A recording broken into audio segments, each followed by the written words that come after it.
Hello friends. तो आज हम इलेक्ट्रिसिटी स्टार्ट करते हैं।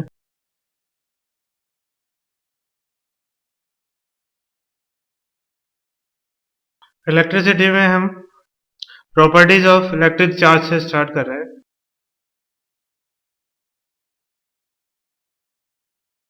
हम जानते हैं कि अगर पॉजिटिव चार्ज है तो दोनों एक दूसरे को रिपेल करेंगे, नेगेटिव नेगेटिव है तो एक दूसरे को रिपेल करेंगे, पॉजिटिव नेगेटिव है तो एक दूसरे को अट्रैक्ट करेंगे। यही तो प्रॉपर्टी है ही। इसके अलावा हम तीन प्रॉपर्टीज और पढ़ते हैं पहली, that are quantization of charge. Second one is conservation of charge. And third one is additivity of charge.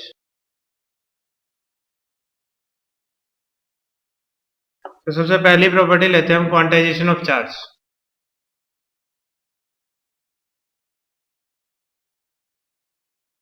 Quantization of charge में हम लेंगे, क्वांटाइजेशन होता क्या है।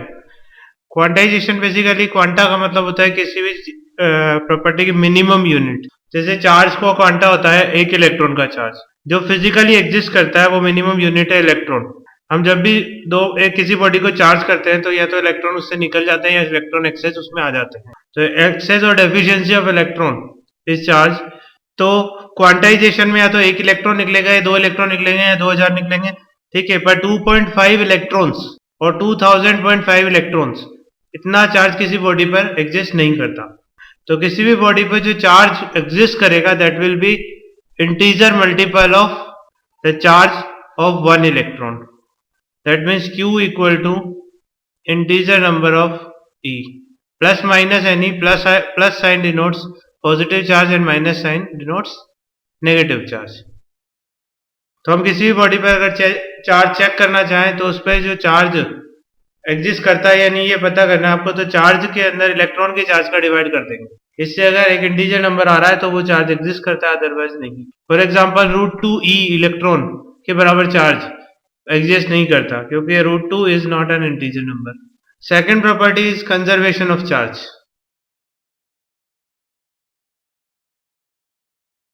कंजर्वेशन ऑफ चार्ज क्या होता है, तो जिस तरह से एनर्जी कंजर्वेशन पढ़ा था उसी तरह से चार्ज कंजर्वेशन में भी total charge of an isolated system always remains conserve. System के एक पार्ट से दूसरे पार्ट में चार्ज का ट्रांसफर हो सकता है but the total charge of an isolated system remains constant. This is conservation of charge. Suppose एक सिस्टम बनाते हैं, उसमें दो चार्ज है, +2 कूलम एंड -3 कूलम। नाउ इस सिस्टम में कुछ चेंजेस होते हैं और नया सिस्टम बन जाता है। इसी सिस्टम के अंदर बाहर से कोई चार्ज नहीं आ रहा, आइसोलेटेड सिस्टम में। अब अगर मैं इसमें एक x कूलम बना दूं और दूसरा 1 कूलम चार्ज बना दूं, तो उस केस में x की वैल्यू कितनी होगी। कंजर्वेशन प्रॉपर्टी के बेसिस पर total charge of the system remains constant. So +2 - 3 is equal to +x + 1.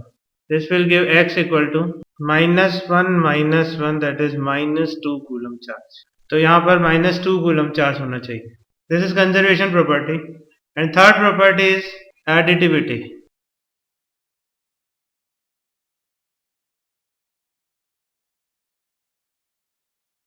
As we know, charge is scalar quantity.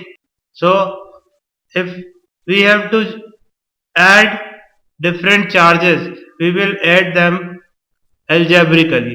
This property is additivity. अगर बहुत सारे चार्ज प्रेजेंट है तो उन सबको एल्जेब्रिक सम करेंगे हम।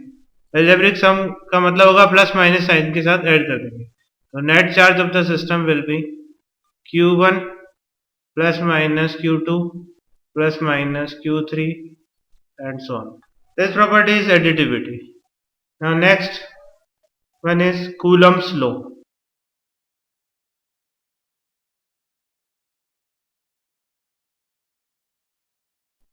Coulomb's law क्या है, अगर हम दो point static charges Q1 and Q2 लें और उनको r डिस्टेंस पर रख दें तो उनके बीच में जो फोर्स लगेगा that will be directly proportional to product of their charges Q1 into Q2 and inversely proportional to square of distance between them. Centre to centre distance लेंगे, इसलिए इस फोर्स को सेंट्रल फोर्सेस भी बोलते हैं।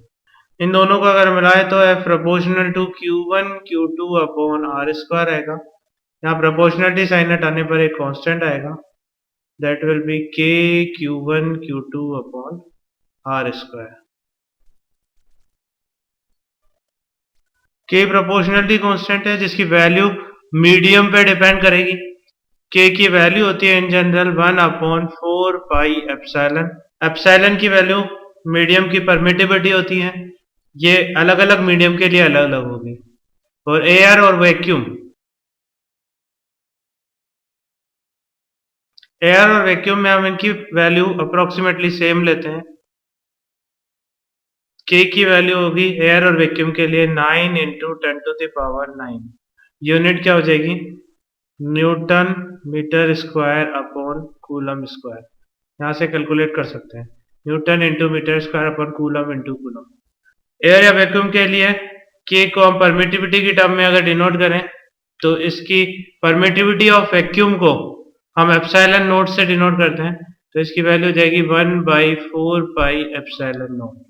एप्सिलॉन नोट की value solve करने पर आती है 8.85 इंटू 10⁻⁻12 और यूनिट यहाँ से उल्टी हो जाएगी coulomb square upon newton into metre square. For other medium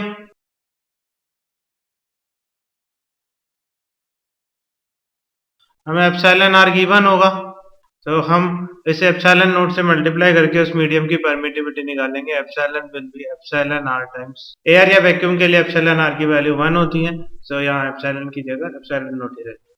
तो इससे हमें एक इंपॉर्टेंट पॉइंट पता चला that force between two charges depends on medium. अगर हम दो पॉइंट चार्जेस को एयर में फोर्स निकालें और उन्हें पानी में डाल दें तो फोर्स डिफरेंट आएगा। एक एग्जांपल लेते हैं इसका। A particle of mass m carrying charge q1 is revolving around a fixed charge minus q2। Diagram से इसको समझते हैं। माइनस q2 चार्ज है, इसके चारों तरफ सपोज q1 चार्ज है और ये रिवॉल्व कर रहा है सर्कुलर मोशन में, और ये रिवॉल्व कर रहा है सर्कुलर मोशन में सपोज।